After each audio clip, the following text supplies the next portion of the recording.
आज की वीडियो में मैं बात करूंगा गणेश की स्टार्टिंग से लेकर अब तक की कहानी की और बताने वाला हूं गणपति आखिर है कौन, कैसे गणेश चतुर्थी की शुरुआत हुई, किसने की, किसके विरोध में की और इससे भी रिलेटेड कुछ छोटे मोटे फैक्ट्स। वैसे मैंने पहले ही वीडियो बनाया हुआ है जिसमें मैंने गणेश के बारे में काफी कुछ रिवील किया, किस तरह से इन लोगों ने गणेश के कैरेक्टर को उसे असल इतिहास को छुपाने के लिए क्रिएट किया है। लिंक मैं डिस्क्रिप्शन में डाल दूंगा, आप जरूर देखिएगा। वैसे भी गणेश के जन्म की कहानी बड़ी ही कल्पना से भरी हुई है और टाइम पास टाइप है, जिसमें कहा जाता है कि शंकर की गैर मौजूदगी में अकेलापन दूर करने के लिए पार्वती ने नहाते समय अपने शरीर के मैल से गणेश को पैदा किया। अब मैल से बच्चा पैदा करने वाली ये कौन सी टेक्नोलॉजी थी, ये तो हमें नहीं पता।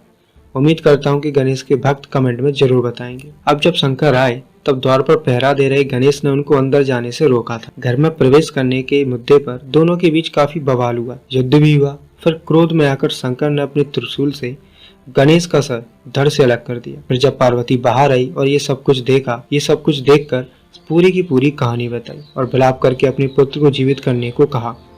तब शंकर ने अपने लोगों को आदेश दिया कि किसी के भी बच्चे का सर लाया जाए ताकि मैं अपने बच्चे को जिंदा कर सकूं। सेवकों ने एक हाथी का वध किया और उसका सर मरे हुए गणेश के धड़ से जोड़कर उसे फिर से जिंदा कर दिया। अब इंसान के धड़ पर हाथी का सर जोड़ना और फिर उसे जिंदा करना, ये सब बातें हमें सुनने में ही अजीब लगती हैं। कोई भी इंसान मरने के बाद जिंदा कैसे हो सकता है?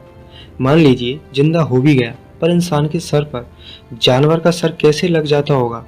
क्योंकि जानवर और इंसान का खून मैच भी तो होना चाहिए। और फिर बाद में छोटे से बच्चे के सर पर हाथी का सर, ये कुछ ज्यादा ही नहीं हो गया? वैसे ये कौन सी टेक्नोलॉजी और सर्जरी रही होगी, ये भी सोचने वाली बात है। दोस्तों, अब हम सभी एक कॉमन सेंस लगाते हैं कि गणेश तो शंकर के पुत्र थे और उनका घर हिमालय ही था। अब इस हिसाब से देखा जाए तो उनका प्रभाव क्षेत्र हिमालय और कैलाश ही होना चाहिए, मतलब ज्यादातर उत्तर भारत का क्षेत्र। अब सोचने वाली बात यह है कि उनका प्रभाव क्षेत्र उत्तर भारत है तो इस क्षेत्र में ही गणेश का उत्सव मनाया जाना चाहिए। लेकिन गणेश उत्सव की इतनी धूमधाम उत्तर भारत की बजाय महाराष्ट्र में ही क्यों? सोच में पड़ गए ना? हाँ, इसके पीछे भी बहुत बड़ा कांड कर रखा है इन पाखंडियों ने, और ये पता करने के लिए हमें इतिहास को जानना होगा। इस सवाल का जवाब एक ही शब्द में देना हो तो वो होगा प्रतिक्रांति। महाराष्ट्र में बड़े ही धूमधाम से मनाया जा रहा ये गणेश उत्सव और कुछ नहीं, बहुजन समाज को जागृत करने के लिए शिवाजी महाराज की याद में ज्योतिबा फुले जी के द्वारा शुरू किए गए शिवाजी जयंती के प्रभाव को दबाने के लिए शुरू की गई एक प्रतिक्रांति है। शिवाजी की मृत्यु के बाद ज्योतिबा फुले जी ने उनकी समाधि खोज निकाली थी और उसके बाद शिवाजी महाराज की गौरव गाथा की प्रशस्ति के रूप में पेवाड़ा लिखा गया था। महाराष्ट्र के पिछड़े समाज को जागृत करने के लिए और उन्हें अपने खुद के इतिहास से अवगत कराने के लिए ज्योतिबा फुले जी ने 1874 से शिवाजी जयंती उत्सव मनाना शुरू किया। तब से हर साल ये उत्सव मनाया जाता रहा। हर साल बड़ी भारी संख्या में पिछड़े समाज के लोग इस उत्सव में शामिल हो रहे थे और अपने खुद के इतिहास से अवगत भी हो रहे थे। जैसे जैसे वे लोग अपने इतिहास को जानने लगे वैसे वैसे मनुवादी षड्यंत्र को समझने भी लगे थे। ज्योतिबा फुले जी ने शिवाजी जयंती के नाम पर बहुजन समाज को जागृत करने के लिए लगाई हुई चिंगारी अब धीरे धीरे आग बन रही थी। इस महोत्सव से लोग काफी संख्या में जागृत हो रहे थे, जिसकी वजह से मनुवादियों में डर फैलने लगा कि कहीं उनका धंधा मंदा ना हो जाए। इसलिए कट्टर मनोरोगियों के इशारे पर पिछड़े समाज का ध्यान बटाने के लिए भट्टमान्य तिलक के द्वारा 1893-94 से सार्वजनिक गणपति महोत्सव की शुरुआत की। ये बात खास है, इस पर आप लोग ध्यान दें, क्योंकि 1893-94 से पहले भारत में गणेश उत्सव मनाया जाता था। इसके कोई भी प्रमाण इतिहास में मौजूद नहीं है। कहा जाता है कि भट्टमान्य तिलक का ये गणेश उत्सव अंग्रेजों के खिलाफ लोक जागृति फैलाने के लिए था, लेकिन ये सरासर गलत है। गणेश उत्सव पिछड़ों में बढ़ रही क्रांति को दबाने के लिए की गई प्रतिक्रांति ही थी। 1890 में राष्ट्रपिता महात्मा ज्योतिबा फुले जी का निधन हो गया। इसके बाद हर साल गणेश महोत्सव का इतना व्यापक प्रचार किया गया कि लोग दिलो दिमाग से ज्योतिबा फुले जी की क्रांति और शिवाजी जयंती भूलते चले गए और बस उसकी जगह गणेश उत्सव ने ले ली।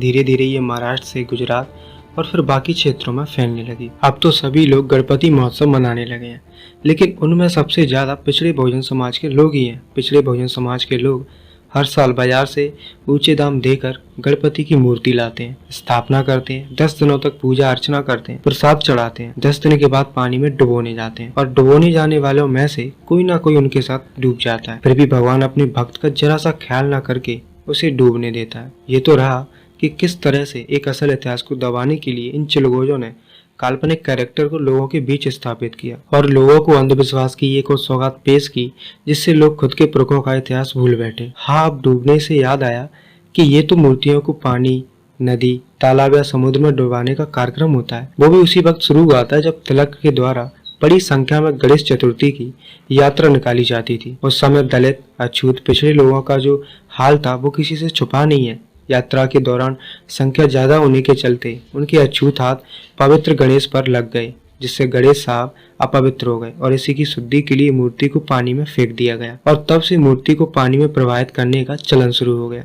क्योंकि तिलक के मन में हमेशा ही छोटे तबके के लोगों के प्रति घृणा रहती थी, उन्होंने मूर्ति को पानी में ही फेंकना सही समझा। जब लोगों के हाथों ने गणेश को अपवित्र कर दिया था, तब उन्होंने कहा था कि गणपति की बारात के चरण स्पर्श कर मूर्ति के दर्शन करने के कारण चंभारों ने धर्म को डुबो दिया और बस गणपति विसर्जन की प्रथा शुरू हुई। तिलक साहब को पिछड़े, अछूत कहे जाने वाले लोगों से कितनी घृणा थी, ये सब आप हमारी पिछली वीडियो में जान ही चुके हैं। ये हर साल होता है, गणपति आते हैं जाते हैं, लेकिन पिछड़ा बहुजन समाज वैसे का वैसा ही खड़ा है। वैसे गणेश को कैसे बुद्ध से कॉपी पेस्ट किया हुआ है उसके बारे में एक वीडियो बना चुका हूँ, आप जाकर देख लेना, लेकिन फिर भी मैं उसे यहाँ थोड़ा सा रिकैप करने की कोशिश करूंगा। लोकतंत्र के युग में देश का प्रमुख राष्ट्रपति होता है।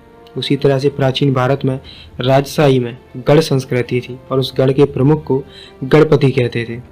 अब सच्चे गणपति और काल्पनिक गणपति में अंतर को समझना। कुछ चालाक मनुवादियों ने सच्चे गणपति को ही काल्पनिक गणपति बना दिया। बुद्ध शाक्य गण के थे, इसलिए लोग उन्हें गणराज भी कहते थे। जब बुद्धत्व को प्राप्त हुए तो वो सारे गण के राजा हुए, यानी वे गण के लोगों के लिए स्वयं पर विजय प्राप्त करने वाले राजा कहलाए। गण का प्रमुख यानी लोग बुद्ध को ही गण का पति यानी गणपति कहने लगे, पर इन चिलगोजों ने गणपति का ब्राह्मणीकरण किया और काल्पनिक गणपति तैयार किया। बुद्ध जब लोगों को धम्म का संदेश देते थे, उस समय उनके संदेश में दो शब्द निकलते थे, चित्त और मल।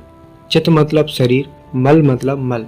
तुम्हारे शरीर से मल निकाल दो तो इस प्रकार तुम दुखों से मुक्त हो जाओगे, ऐसा बुद्ध कहा करते थे। पर इन चिलगोजों ने उसका सुविधाजनक अर्थ लगाकर पार्वती द्वारा मैल से एक बालक उत्पन्न करने की कहानी गढ़ी और गणेश को पैदा कर दिया। ये एक बार की बात नहीं है, हर बार की ही बात है। बुद्ध नागवंशी थे। पाली भाषा में नाग का मतलब हाथी होता है, यानी बुद्ध हाथी वंश के थे। हाथी बुद्ध के जन्म का भी प्रतीक है, इसलिए पाखंडियों ने पार्वती के बालक के धड़ पर हाथी का ही सिर बिठाया और गणेश का जन्म करा दिया। देख रहे हो उन चिलगोजों की हरकत है। लगाना ही था तो किसी भी जानवर का लगा देते, पर नहीं, इन्हें तो बुद्ध का ब्राह्मणीकरण करके असल इतिहास से लोगों को दूर जो करना था। चूहे या बैल का भी सिर लगा सकते थे। जगत में दुख है, ये बात दुनिया में सबसे पहले बताने वाले बुद्ध ही थे। दुख को दूर करने पर सुखी होने के लिए अष्टांगिक मार्ग भी बुद्ध ने ही दिए।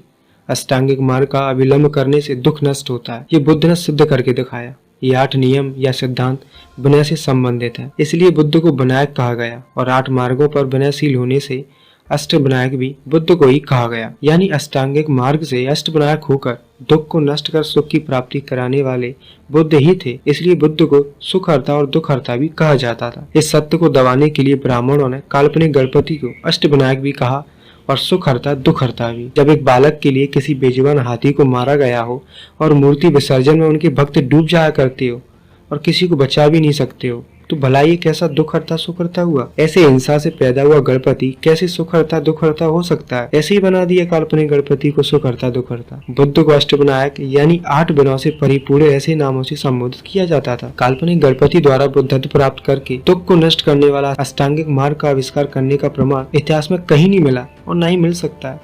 तो फिर काल्पनिक गणपति सुखहर्ता दुखहर्ता कैसे? बुद्ध ने दुख नष्ट करने के लिए 8 मार्ग अष्टांगिक मार्ग का शोध किया। 8 मार्गों के नायक के रूप में लोग बुद्ध को ही अष्टविनायक कहते थे। इस भारत देश के सच्चे शाक्य गढ़ के गणपति हुए थे।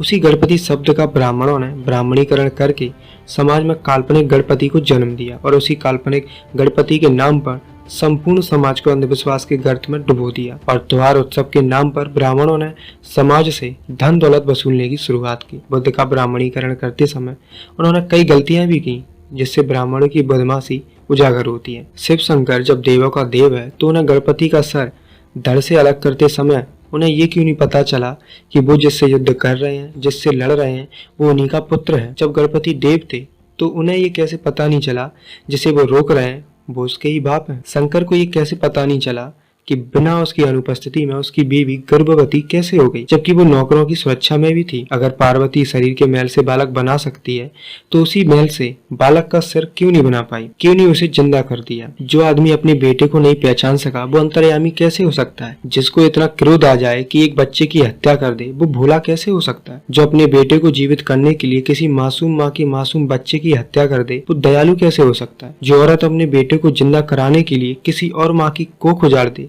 किसी मासूम की हत्या करवा दे, वो औरत माँ तो हो सकती है पर वो जगत जननी हरगिज नहीं हो सकती। जो औरत अपने शरीर के मैल से बच्चा बना सकती थी तो उसे जिंदा भी कर सकती थी, एक मासूम की जान तो बच जाती। जो आदमी एक इंसान के बच्चे के शरीर पर एक विशाल पशु का सिर जोड़ सकता था तो फिर वो अपने ही बेटे का सिर क्यों नहीं जोड़ पाया। मैं किसी की आस्था को ठेस पहुंचाना नहीं चाहता, मैं तो बस आंखों पर बंधी अंधी श्रद्धा की पट्टी खोलने की कोशिश कर रहा हूँ। बस अब इस वीडियो को हम यहीं पर रैप अप करते हैं। वीडियो को ज्यादा से ज्यादा शेयर कर दीजिए और चैनल को भी सब्सक्राइब कर दीजिए।